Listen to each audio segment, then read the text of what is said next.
Voilà.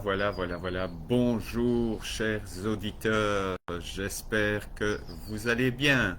Donc, nous nous retrouvons aujourd'hui sur la terrasse de ma maison, de mon jardin ici. Et voilà, je te remontre encore le livre. À un moment donné, tu auras peut-être l'occasion de l'acquérir. Alors, nous avons vu en fait que dans le sutra numéro un, le yoga est un enseignement. C'est un enseignement qui est transmis de maître à élève. Et cet enseignement, c'est pour toute la vie. Alors, juste un petit mot sur l'enseignement. En fait, chaque jour que nous vivons, chaque jour nous nous levons le matin, c'est à chaque fois un nouvel enseignement. C'est une série de choses que nous allons apprendre dans la journée. Nous allons le capter ou pas le capter, mais nous allons retirer quelque chose de cette journée qui se passe aujourd'hui. Voilà. Ensuite, le sutra numéro 2, on nous dit que le yoga, c'est l'arrêt de l'activité du mental. Alors rassurez-vous, le mental ne s'éteint pas, mais c'est plutôt l'arrêt de l'agitation mentale. Le yoga est l'arrêt de l'agitation mentale. Donc, la pratique nous permet d'avoir un mental calme et serein. Voilà. Alors, si tout cela se produit, eh bien, à ce moment-là, on arrive à identifier notre centre, le soi. On se rencontre. Donc, c'est une belle rencontre. Le yoga est un cheminement qui nous permet de faire cette belle rencontre avec soi. Ensuite, on te dit, le sutra numéro 4, Vritti Sarupyam Itaratra. Donc ici, Vritti, c'est la modification, Sarupyam, l'assimilation, l'identification, Itaratra, autrement.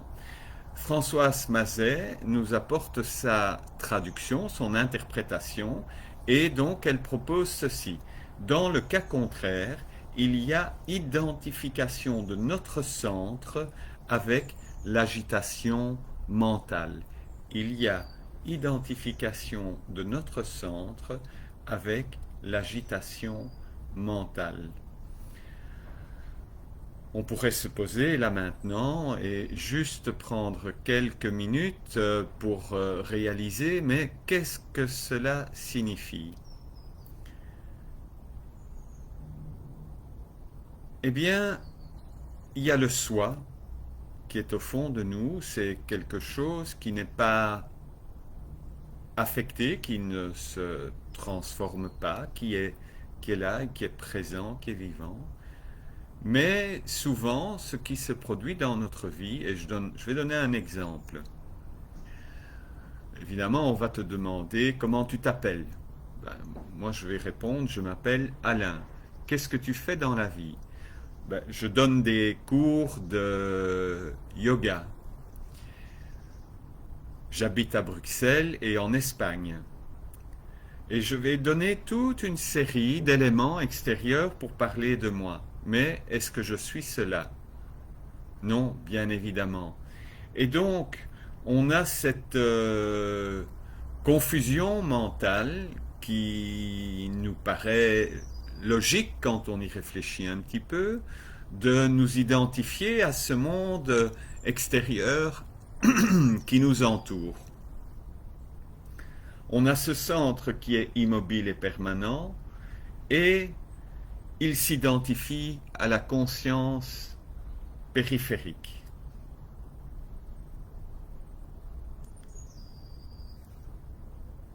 Est-ce que c'est la réalité?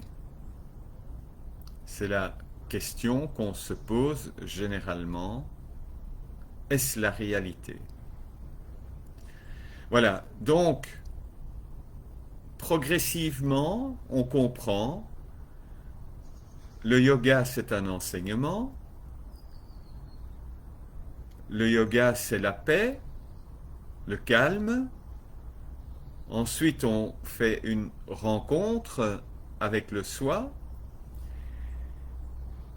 Et puis, si on ne fait pas cette rencontre, on fait une rencontre avec le monde extérieur et on s'identifie à cette extériorité.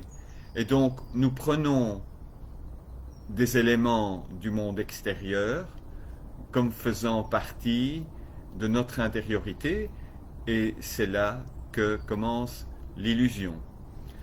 Voilà, j'espère avoir apporté un tout petit éclaircissement. J'ai passé en revue les 4 sutras et donc je t'invite à prendre le temps d'y réfléchir et ce n'est jamais terminé. Ce n'est jamais terminé, le travail, c'est pour la vie. Voilà. En tout cas, je te souhaite une très belle journée et à demain, après-demain, on va se retrouver pour encore une petite séance au sujet de la philosophie du yoga. Et petit à petit, ensemble, on va construire quelque chose, on va essayer de construire une approche, on va essayer de construire une compréhension de ce que c'est que le yoga. Voilà. Namasté, belle journée.